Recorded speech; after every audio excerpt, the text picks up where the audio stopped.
This is National Native News. I'm Antonia Gonzalez. The U.S. Supreme Court heard arguments Tuesday in a case that questions the rights outlined in an 1855 treaty between the United States and the Yakama Nation in Washington. Tribal Chairman Jode Gowdy says his tribe agreed to give up a swath of land larger than the state of Maryland when they signed the treaty. We gave up the vastness of that land base for these reserved rights and the ability to, in this case, conduct trade and commerce. In exchange for the land, tribal members could travel freely on public highways. The treaty clause is unique to the Yakama Nation, and attorneys for the tribe say it also applies to goods brought to market on public highways. In 2013, Washington's Department of Licensing demanded $3.6 million from the owner of the Cougar Den, a gas station on the reservation. The main question now is whether tribal members should be taxed by the state if the gas is sold on the reservation. Supreme Court justices are expected to meet in private later this week to discuss the case. Meanwhile, the Yakama chairman was denied entry into the U.S. Supreme Court. Emily Schwing has more on the incident. Jode Gowdy dons his traditional regalia with purpose for important occasions. And a visit to the highest court in the U.S. is no exception. After all, he's the chairman of the sovereign Yakama Nation. But diplomacy didn't seem to sway a security guard outside the Supreme Court. So the court is not to be subject to outside influence. The headdress itself will not be allowed inside the courtroom. Gowdy posted a video of the interaction on social media. The security guard told Gowdy there were decorum issues in the courtroom, and his headdress could obstruct the view for others. The chairman called the experience dehumanizing. Well, I wouldn't say it was an outright show of disrespect. I think there's probably some misinterpretation and our misunderstanding with regard to the significance of what our traditional attire and regalia means to us. Gowdy refused to remove his headdress, so he was forced to wait outside until arguments were over. I'm Emily Schwing reporting.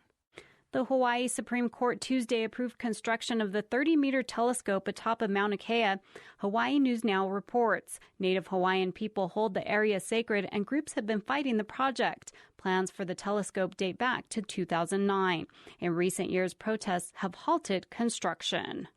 A University of Montana professor is honored for her book from a national history organization. Montana Public Radio's Nick Mott reports. Rosalind Lapierre, Associate Professor of Environmental Studies, received two separate honors, the John C. Ewards and Donald Fixico Book Awards, honoring excellence in historical writing from the Western History Association at a banquet recently. I think it was great that I won as an Indigenous woman, but I also think that it was important to sort of open those doors for the next generation of Indigenous scholars and Indigenous women to be doing the types of research and writing that I was doing. Her book, called Invisible Realities, Storytellers, Storytakers, and the Supernatural World of the Blackfeet, focuses on the tribe's relationship with the natural world. Lapierre is an enrolled member of the Blackfeet tribe. I am Blackfeet, and I am from that community, but I think that their story is universal in a lot of ways. She says as events like the protests surrounding the Dakota Access Pipeline take the national spotlight, her look at the past can inform issues in the present. This award is the first time an Indigenous woman as a standalone author has received such honors from the Western History Association. Lapierre received another award from the organization in 2016 for a book she co-authored. For National Native News, I'm Nick Mott. And I'm Antonia Gonzalez.